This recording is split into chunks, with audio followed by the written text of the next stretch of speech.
નમસ્કાર, હું વિવેક મહેતા. રજૂઆતમાં તમારું સ્વાગત છે. એક નવી રજૂઆત સાથે, એક નવા વિચાર સાથે.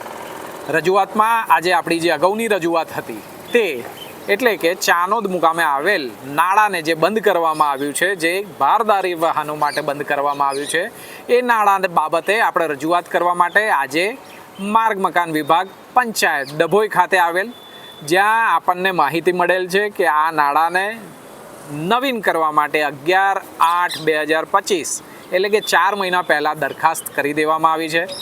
હાલ દરખાસ્તનો વિષય ચાલી રહ્યો છે. આપણે સરકારશ્રીને જણાવવા માંગીએ છીએ કે આ દરખાસ્તને વહેલી તકે પ્રાયોરિટી આપીને ચલાવવામાં આવે અને એને કમ્પ્લીટ કરવામાં આવે, કારણ કે ચાણોદના મુખ્ય માર્ગ પર આવેલ નાળું બંધ કરવાને કારણે, પુલ બંધ કરવાને કારણે જે મોટી બસો છે, ભારદારી વાહનો છે, એ લોકો ગામમાં નથી આવી શકતા, જેના કારણે ગ્રામજનો મુસીબતમાં મુકાયા છે અને તકલીફોનો સામનો કરી રહ્યા છે. એટલે અમે રજૂઆતના માધ્યમ થકી રજૂઆત કરીએ છીએ કે આ પુલની જે દરખાસ્ત છે એ સત્વરે તમે મંજૂરી આપો, જેથી કરીને માર્ગ મકાન વિભાગ આગળની કાર્યવાહી ચાલુ કરે.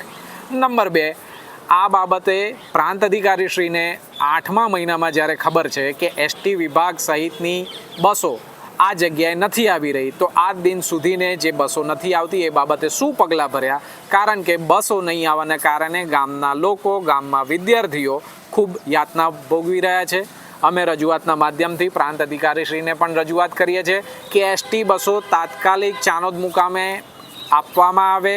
ઓલ્ટરનેટ રૂટ જે માર્ગ મકાન વિભાગે આપેલ છે એ બાબતે આ રૂટ ઉપર એસટી બસો ફાળવવામાં આવે, કારણ કે યાત્રાધામ છે, પ્રવાસન ધામ છે, જેથી કરીને યાત્રાળુઓને, આવતા લોકોને અને ત્યાંના સામાન્ય નાગરિકોને તકલીફ ના પડે. એટલે આજના જે વિષય છે એ બાબતે આપણે ખાસ કરીને સરકારશ્રીને રજૂઆત કરીએ છીએ કે આ દરખાસ્તને વહેલી તકે મંજૂરી આપો.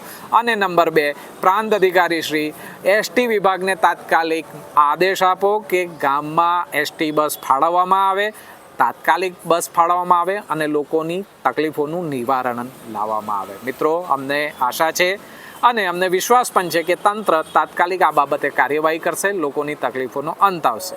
જી, રજૂઆતમાં આપ સૌનો આભાર. તમને પણ કોઈ પ્રશ્ન હોય, ગામની કોઈ તકલીફ હોય અને જેની રજૂઆત બાદ પણ કોઈ નિરાકરણ ના આવતું હોય, તો તમે પણ અમારો સંપર્ક સાધી શકો છો. અમે રજૂઆતના માધ્યમથી એ રજૂ કરવાનો પ્રયાસ કરીશું અને અમને વિશ્વાસ છે કે તંત્ર પણ આ બાબતે આપણને સહકાર આપશે.